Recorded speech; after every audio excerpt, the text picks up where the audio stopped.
السلام علیکم ناظرین، آج میں آپ کو امام ابو حنیفہ رحمۃ اللہ علیہ السلام کی ذہانت کے واقعات کے بارے میں بتاؤں گی۔ ہم یہاں پر 2 واقعات کو بیان کریں گے۔ پہلا واقعہ کچھ اس طرح سے ہے کہ ایک شخص تھا، اس کی بیوی اس کو منہ نہیں لگاتی تھی اور وہ سو جان سے اس کا عاشق تھا۔ بیوی کی طبیعت شوہر سے نہیں ملتی تھی، اس لیے وہ طلاق لینا چاہتی تھی، مگر مرد طلاق نہیں دیتا تھا۔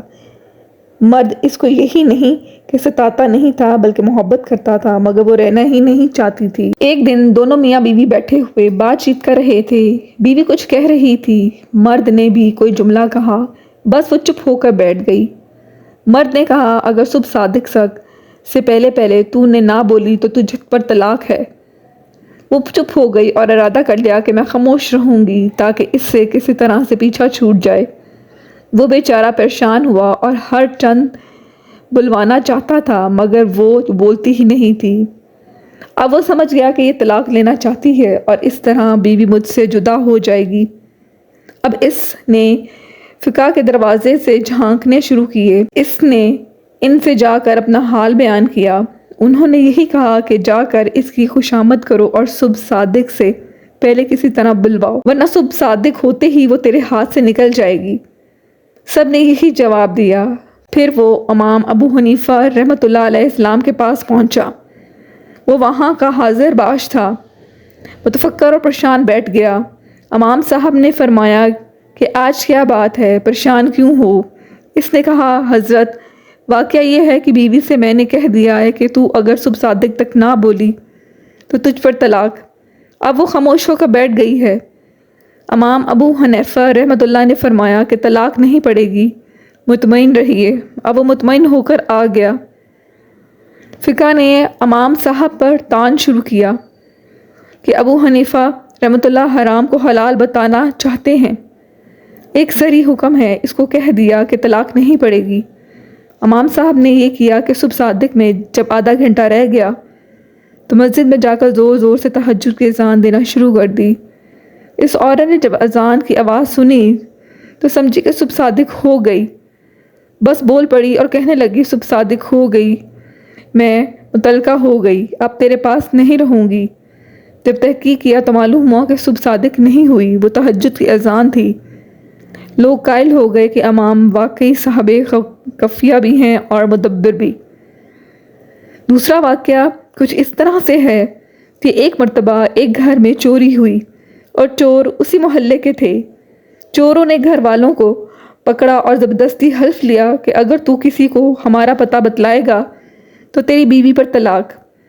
اس بیچارے مجبوراً طلاق کا حلف لیا۔ وہ چور کا سارا سامان لے کر چلے گئے۔ اب وہ پریشان بیٹھا ہوا تھا، اگر میں چوروں کا بتلاتا ہوں تو مال تو مل جائے گا مگر بیوی ہاتھ سے نکل جائے گی، اور اگر پتہ نہیں بتلاتا ہوں تو بیوی تو رہے گی مگر سارا سامان گھر خالی ہو جائے گا۔ تو مال اور بیوی میں تقابل پڑ گیا، تو مال رکھے یا بیوی رکھے، اور کسی سے کہہ بھی نہیں سکتا تھا کیونکہ وہ عہد کر چکا تھا۔ پھر امام صاحب رحمۃ اللہ علیہ السلام کے مجلس میں حاضر ہوا اور وہ بہت غمگین، اداس اور پریشان تھا۔ امام صاحب رحمۃ اللہ نے فرمایا کہ آج تم بہت اداس ہو، کیا بات ہے؟ اس نے کہا، حضرت میں کہہ بھی نہیں سکتا۔ فرمایا کہ کچھ تو کہو۔ اس نے کہا، حضرت اگر ہم نے کہا تو نہ جانے کیا ہو جائے گا۔ پھر فرمایا کہ اجملاً کہو۔ تو اس نے کہا کہ حضرت چوری ہو گئی ہے۔ میں نے کہا، میں نے عہد کر لیا ہے کہ اگر میں نے ان چوروں کا پتہ کسی کو بتلایا تو بیوی پر طلاق۔ مجھے معلوم ہے کہ چور کون ہیں، وہ تو محلے کے ہیں، لیکن اگر پتہ بتلاتا ہوں تو بیوی پر طلاق پڑ جائے گی۔ امام صاحب نے فرمایا، مطمئن رہ، بیوی بھی ہاتھ سے نہیں جائے گی اور مال بھی مل جائے گا، اور تو ہی پتہ بتلائے گا۔ کوفہ میں پھر شور ہو گیا کہ ابو حنیفہ یہ کیا کر رہے ہیں؟ یہ تو ایک عہد ہے، جب وہ پورا نہ کرے گا تو بیوی پر طلاق پڑ جائے گی۔ یہ امام صاحب رحمۃ اللہ نے کیسے کہہ دیا کہ نہ بیوی جائے گی اور نہ مال جائے گا؟ علماء اور فقہ پریشان ہو گئے۔ امام صاحب رحمۃ اللہ نے فرمایا کہ کل ظہر کی نماز میں تمہارے محلے کی مسجد میں آ کر پڑھوں گا۔ چنانچہ امام صاحب تشریف لے گئے، وہاں نماز پڑھی اور اس کے بعد اعلان کر دیا کہ مسجد کے دروازے بند کر دیے جائیں، کوئی باہر نہ جائے گا۔ اس میں چور بھی تھے۔ اس کا مسجد کا ایک دروازہ کھول دیا، ایک طرف خود بیٹھ گیا اور ایک طرف اس کو بٹھا دیا، اور فرمایا کہ ایک ایک آدمی نکلے گا جو چور نہ ہو، اس کے متعلق کہتے جانا یہ چور نہیں ہے، اور جب چور نکلنے لگا تو چپ ہو کر بیٹھ جانا۔ چنانچہ جو چور نہیں ہوتے تھے ان کے متعلق کہتا جاتا تھا کہ یہ چور نہیں ہے، یہ بھی چور نہیں، اور جب چور نکلنے لگا تو خاموش ہو کر بیٹھ جاتا۔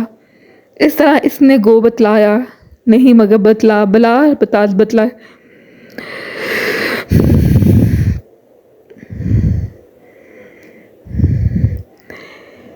اس طرح اس نے گویا بتلایا نہیں مگر بتلائے سارے چور متعین ہو گئے کہ یہ سب چور ہیں۔ چنانچہ چور بھی پکڑے گئے، مال بھی مل گیا اور بیوی ہاتھ سے نہیں گئی۔ یہ تدبیر کی بات تھی۔